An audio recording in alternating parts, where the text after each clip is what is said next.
Hi guys, welcome back to my channel Harshita Shetty vlogs. ಇದು ಶುಕ್ರವಾರದ ದಿನದ ವ್ಲಾಗ್ ಆಗಿರುತ್ತೆ. ಅವತ್ತು ಸಂಕಷ್ಟ ಚತುರ್ಥಿ ಆಗಿರೋದ್ರಿಂದ ಸ್ವಲ್ಪ ಬೇಗನೆ ಎದ್ಬಿಟ್ಟು ಮನೆ ಕೆಲಸ ಎಲ್ಲ ಮುಗಿಸ್ಕೊಂಡು ದೇವ್ರ ಮನೆ ಎಲ್ಲ ಕ್ಲೀನ್ ಮಾಡ್ಕೊಂಡು ದೇವ್ರಿಗೆ ಪ್ರಸಾದಕ್ಕೆ ಅಂತ ಇಲ್ಲಿ ನಾನು ಕಡಲೆಕಾಯಿ ಉಸ್ಲಿ ಮಾಡ್ಕೊತಾ ಇದ್ದೀನಿ. ಗಣೇಶನ್ಗೆ ಕಡಲೆಕಾಯಿ ಉಸ್ಲಿ ಸಖತ್ ಫೇವ್ರೇಟ್ ಅಲ್ವಾ, ಅದಕ್ಕೋಸ್ಕರ. ಮತ್ತೆ ನಾನು ಯಾವಾಗ್ಲೂ ಸ್ವೀಟೇ ಮಾಡ್ಕೊಂಡು ಹೋಗ್ತಿದ್ದೆ.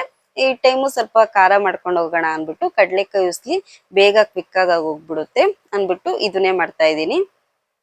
ಸೊ ನಾನಿಲ್ಲಿ ಒಂದು 10 to 15 ಮೆಂಬರ್ಸ್ಗೆನೋ ಮಾಡ್ಕೊತಾ ಇದ್ದೀನಿ. ನಾನು ಇಲ್ಲಿ ಪ್ರಸಾದ ಮಾಡ್ಕೊಂಡು ಇದನ್ನ ದೇವಸ್ಥಾನಕ್ಕೆ ತಗೊಂಡೋಗಿ ಅಲ್ಲಿ ದೇವ್ರಿಗೆ ನೈವೇದ್ಯ ಇಟ್ಟು ಅದಾದ್ಮೇಲೆ ಪ್ರಸಾದ ತರ ಕೊಡ್ತೀನಿ. ಅದಕ್ಕೋಸ್ಕರ ಒಂದು 10 to 15 ಮೆಂಬರ್ಸ್ಗೆ ನಾನು ಮಾಡ್ಕೊತಾ ಇದ್ದೀನಿ. ಕಡಲೆಕಾಳನ್ನ ಫಸ್ಟೇ ಗುರುವಾರ ನೈಟೇ ನೆನ್ಸಿಟ್ಟಿರೋದ್ರಿಂದ ಬೆಳಿಗ್ಗೆ ಎದ್ಬಿಟ್ಟು ಅದನ್ನ ಒಂದೆರಡು ಕೂಗಿಸ್ಕೊಂಡು ಎತ್ತಿಕ್ಕಿದ್ದೆ. ಅದಾದ್ಮೇಲೆ ಇಲ್ಲಿ ಒಗ್ಗರಣೆಗೆ ರೆಡಿ ಮಾಡ್ಕೊತಾ ಇದ್ದೀನಿ. ಹೇಳ್ಬೇಕಂದ್ರೆ ದೇವ್ರಿಗೆ ಪ್ರಸಾದ ಇಡ್ಬೇಕಂದ್ರೆ ಈರುಳ್ಳಿ ಮತ್ತೆ ಬೆಳ್ಳುಳ್ಳಿನ ಯೂಸ್ ಮಾಡಬಾರ್ದು. ಬಟ್ ನನ್ಗೆ ಅದು ಗೊತ್ತಿರ್ಲಿಲ್ಲ. ಬಿಕಾಸ್ ನಾನು ಎವ್ರಿ ಟೈಮ್ ಹೋಗ್ಬೇಕಾದ್ರೂ ಸ್ವೀಟೇ ಮಾಡ್ಕೊಂಡು ಹೋಗ್ತಿರೋದ್ರಿಂದ ಈರುಳ್ಳಿ ಬೆಳ್ಳುಳ್ಳಿ ಯೂಸ್ ಮಾಡಬಾರ್ದು ಅಂತ ನಂಗೆ ಗೊತ್ತಿರ್ಲಿಲ್ಲ. ಅಲ್ಲಿ ಹೋದ್ಮೇಲೆ ಪುರೋಹಿತರು ಹೇಳಿದ್ರು ಯೂಸ್ ಮಾಡಬಾರ್ದು ಅಂತ. ಸೊ ನೀವೇನಾದ್ರೂ ದೇವ್ರಿಗೆ ಪ್ರಸಾದ ಅಂತ ಕೊಡಕ್ ಹೋದಾಗ ಈರುಳ್ಳಿ ಬೆಳ್ಳುಳ್ಳಿನ ಹಾಕಕ್ ಹೋಗ್ಬೇಡಿ, ಅದು ಹಾಕಬಾರ್ದಂತೆ. ಅದಕ್ಕೋಸ್ಕರ ಅದೊಂದು ತಪ್ಪಾಯ್ತು ಈ ಟೈಮು. ಅದನ್ನ ಇನ್ ಮುಂದೆ ನಾನು ಮಾಡಲ್ಲ ಅನ್ಕೊಂಡು ಸೊ ಇನ್ನೇನು ಮಾಡಕ್ಕಾಗಲ್ಲ ಅಂತ ಅದನ್ನೇ ಪ್ರಸಾದ ಆಗಿ ಹಂಚಿದಾಯ್ತು. ಸೊ ಇದು ಸಖತ್ ಈಸಿ ರೆಸಿಪಿ ಅಲ್ಲ, ಸುಮ್ನೆ ಹಾಗೆ ತೋರ್ಸಿದೀನಿ. ನೀವು ಟ್ರೈ ಮಾಡ್ಕೊಳ್ಳಿ, ತುಂಬಾ ಈಸಿ, ಎಲ್ಲರಿಗೂ ಗೊತ್ತೇ ಇರುತ್ತೆ. ಜಸ್ಟ್ ಇಲ್ಲಿ ತೋರ್ಸಿದೀನಿ ಅಷ್ಟೇನೆ. ನನಗೆ ಕಡಲೆಕಾಯಿ ಉಸ್ಲಿ ಸಖತ್ ಫೇವ್ರೇಟು. ಇದನ್ನ ಯಾವಾಗ ಬೇಕಾದ್ರೂ ಮಾಡ್ಕೊಂಡು ತಿನ್ಬೋದು. ಬಟ್ ನಮ್ಮಮ್ಮ ಏನ್ ಮಾಡೋರು ಅಂದ್ರೆ ಗಣೇಶನ ಹಬ್ಬ ಬರೋದಲ್ವಾ, ಅವಾಗ ಮಾತ್ರ ಮಾಡೋರು. ಅದನ್ ಬಿಟ್ಟು ಬೇರೆ ದಿನ ಅಷ್ಟೇನ್ ಮಾಡ್ತಿರ್ಲಿಲ್ಲ. ಸೊ ಅದಕ್ಕೋಸ್ಕರನೇ ನಾವು ಗಣೇಶನ ಹಬ್ಬಕ್ಕೆ ಕಾಯೋ ತರ ಇರ್ತಿತ್ತು. ಮತ್ತೆ ಎಲ್ಲಾ ದೇವಸ್ಥಾನದಲ್ಲೂ ಅವತ್ತು ಕಡಲೆಕಾಯಿ ಉಸ್ಲಿ ಕೊಟ್ಟೆ ಕೊಡ್ತಾರೆ. ನನ್ಗೆ ಸಖತ್ತು ಇಷ್ಟ ಇದು. ಅದಕ್ಕೋಸ್ಕರ ಇಲ್ಲಿ ಮಾಡ್ಕೊತಾ ಇದ್ದೀನಿ. ಜಸ್ಟ್ ಏನಿಲ್ಲ, ಎಣ್ಣೆ ಹಾಕ್ಬಿಟ್ಟು ಸ್ವಲ್ಪ ಸಾಸಿವೆ ಮತ್ತೆ ಕರಿಬೇವು ಮತ್ತೆ ಈರುಳ್ಳಿ ಹಾಕಿ ಚೆನ್ನಾಗಿ ಫ್ರೈ ಮಾಡಾದ್ಮೇಲೆ ಕಡಲೆಕಾಳನ್ನ ನಾನು ಇಟ್ಕೊಂಡಿದ್ನಲ್ಲ ಅದನ್ನ ಹಾಕೊಂತಾ ಇದ್ದೀನಿ. ಸೊ ಕಡಲೆಕಾಳು ಕೂಗುಸಕ್ ಇಟ್ಟಾಗೇನೆ ನಾವು ಉಪ್ಪು ಹಾಕ್ಬಿಟ್ಟು ಇಟ್ಬಿಟ್ರೆ ಕಾಳುಗೆಲ್ಲ ಉಪ್ಪು ಹಿಡಿಯುತ್ತೆ. ಇಲ್ಲಿ ಏನು ಉಪ್ಪು ಹಾಕ್ಬೇಕು ಅಂತ ಏನಿರಲ್ಲ. ಅಲ್ಲೇ ಉಪ್ಪು ಹಿಡ್ದಿರೋದ್ರಿಂದ ತುಂಬಾ ಚೆನ್ನಾಗಿರುತ್ತೆ ಟೇಸ್ಟ್ ಕೂಡ. ಸೊ ನೀವು ಹೇಗ್ ಮಾಡ್ತೀರಾ ಅಂತ ಹೇಳಿ. ನಾನು ಇದು ಕೂಗುಸಕ್ ಇಟ್ಟಾಗೆ ಉಪ್ಪು ಹಾಕ್ಬಿಟ್ಟು ಇಟ್ಟಿರ್ತೀನಿ. ಅದಾದ್ಮೇಲೆ ಜಸ್ಟ್ ಒಗ್ಗರಣೆ ಹಾಕೊಂತೀನಿ. ಇದಾದ್ಮೇಲೆ ಇದಕ್ ನಾನು ಕಾಯಿ ತುರಿ ಹಾಕೊಂತಾ ಇದೀನಿ. ಒಬ್ಬೊಬ್ರಿಗೆ ಕಾಯಿ ತುರಿ ಇಷ್ಟ ಆಗುತ್ತೆ, ಒಬ್ಬೊಬ್ರಿಗೆ ಆಗಲ್ಲ. ಬಟ್ ಕಾಯಿ ತುರಿ ಹಾಕೋದ್ರೇನೆ ಕಡಲೆಕಾಯಿ ಉಸ್ಲಿಗೆ ಒಂದು ಟೇಸ್ಟ್ ಅಂತ ಹೇಳ್ಬೋದು. ಸೊ ನಿಮ್ಗೆ ಎಷ್ಟು ಬೇಕೋ ಅಷ್ಟು ಕಾಯಿ ತುರಿ ಹಾಕೊಳ್ಳಿ. ನಾನು ಇಲ್ಲೊಂದ್ ಸ್ವಲ್ಪ ಹಾಕೊಂಡು ಅದನ್ನ ಚೆನ್ನಾಗಿ ಹುರ್ಕೊಂತಾ ಇದ್ದೀನಿ. ಅದಾದ್ಮೇಲೆ ನಾನು ಕೊತ್ತಂಬರಿ ಹಾಕೊಂತೀನಿ. ಸೊ ಈ ಕ್ಲಿಪ್ ಅಲ್ಲಿ ಅದು ಮಿಸ್ ಆಗೋಗ್ಬಿಟ್ಟಿದೆ. ಸ್ವಲ್ಪ ಕೊತ್ತಂಬರಿ ಹಾಕೊಂಡು ಬಾಡ್ಸ್ಕೊಂಡು ಹಾಗೆ ಇಟ್ಕೊಂತಿದೀನಿ ಅಷ್ಟೇನೆ. ಸಖತ್ ಈಸಿಯಾಗಿ ಆಗೋಯ್ತು.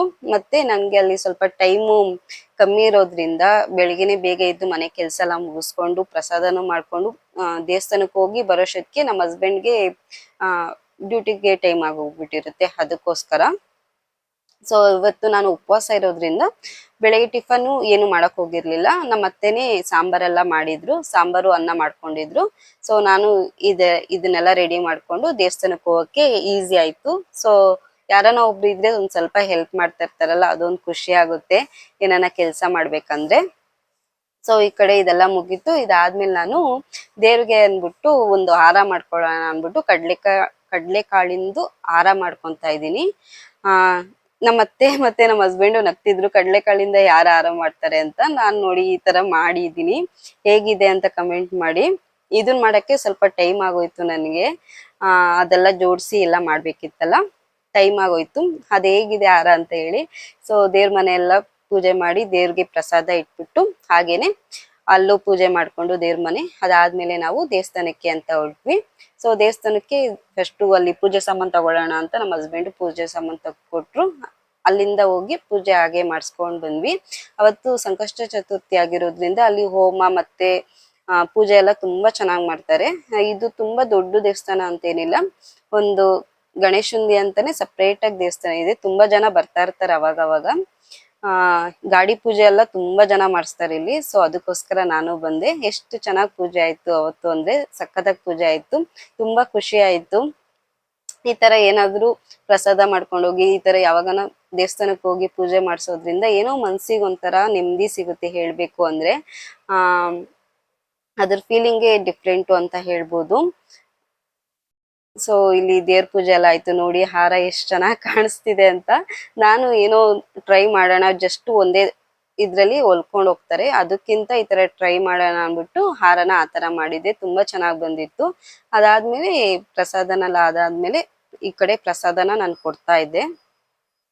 ಒಂಥರ ಡಿಫ್ರೆಂಟ್ ಫೀಲಿಂಗ್ ಇರುತ್ತೆ ಈ ಪ್ರಸಾದ ಹಂಚೋದ್ರಿಂದ. ಬಿಕಾಸ್ ಫಸ್ಟ್ ಎಲ್ಲ ನಾವು ದೇವಸ್ಥಾನಕ್ಕೆ ಹೋಗ್ತಿದ್ದೆ ಪ್ರಸಾದ ತಿನ್ನಕ್ಕೆ. ನಾವು ಕಾಲೇಜ್ ಟೈಮಲ್ಲಂತೂ ಯಾವ ದೇವಸ್ಥಾನದಲ್ಲಿ ಪ್ರಸಾದ ಕೊಡ್ತಿದ್ರು ಮಿಸ್ ಮಾಡ್ತಿರ್ಲಿಲ್ಲ. ಆ ಪ್ರಸಾದಕ್ಕೋಸ್ಕರನೇ ಎಷ್ಟೊಂದ್ಸಲಿ ನಾನು ದೇವಸ್ಥಾನಕ್ಕೆ ಹೋಗಿದೀವಿ, ನಾನು ನಮ್ಮ ಫ್ರೆಂಡ್ಸ್ ಗ್ಯಾಂಗ್ ಎಲ್ಲ. ಸೊ ಅದೆಲ್ಲ ನೆನಪಾಗ್ತಾ ಇತ್ತು ನನ್ಗೆ. ತುಂಬಾ ಕಾಲೇಜ್ ಹುಡುಗಿರು, ಸ್ಕೂಲ್ ಹುಡುಗಿರೆಲ್ಲ ಬಂದಿದ್ರು ಹೇಳ್ಬೇಕು ಅಂದ್ರೆ. ಅವಾಗ ನಾವು ಕೊಡುವಾಗ ಒಂಥರ ಡಿಫ್ರೆಂಟ್ ಫೀಲಿಂಗ್ ಅನಿಸ್ತಿತ್ತು. ಸೊ ಅಲ್ಲೆಲ್ಲ ಪ್ರಸಾದ ಕೊಟ್ಕೊಂಡು ಹಾಗೆ ಮನೆಗೆ ಬಂದೆ. ಇವತ್ತು ನಾನು ಹೇಳಿದ್ನಲ್ಲ ಉಪವಾಸ ಅಂದ್ಬಿಟ್ಟು ಏನು ತಿನ್ನಲ್ಲ, ಅದಕ್ಕೋಸ್ಕರ ಇಲ್ಲಿ ಹಾಲು ಮತ್ತೆ ಹಣ್ಣು ತಿಂತೀನಿ ಅಷ್ಟೇನೆ. ಸೊ ಅವತ್ತು ಎಳ್ನೀರು ಇತ್ತು ಅಂದ್ಬಿಟ್ಟು ಎಳ್ನೀರು ಕುಡಿತಿದ್ದೆ. ಸೊ ಅವತ್ತಿನ ಡೇ ಹಾಗಾಯ್ತು. ಸೊ ನೈಟು ಚಂದ್ರ ಬರೋವರೆಗೂ ವೇಟ್ ಮಾಡ್ತಾ ಇದ್ದೆ.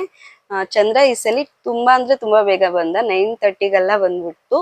ಸೊ ಚಂದ್ರನ್ ನೋಡ್ಕೊಂಡು ನಮಸ್ಕಾರ ಮಾಡ್ಕೊಂಡು ಅವತ್ತಿನ ಡೇನ ಕಂಪ್ಲೀಟ್ ಮಾಡ್ಕೊಂಡೆ. ಇವತ್ತಿನ ವಿಡಿಯೋ ಇಷ್ಟೇ ಆಗಿತ್ತು ಗೈಸ್. ಈ ವಿಡಿಯೋ ಹೇಗಿತ್ತು ಅಂತ ಪ್ಲೀಸ್ ಕಮೆಂಟ್ ಮಾಡಿ.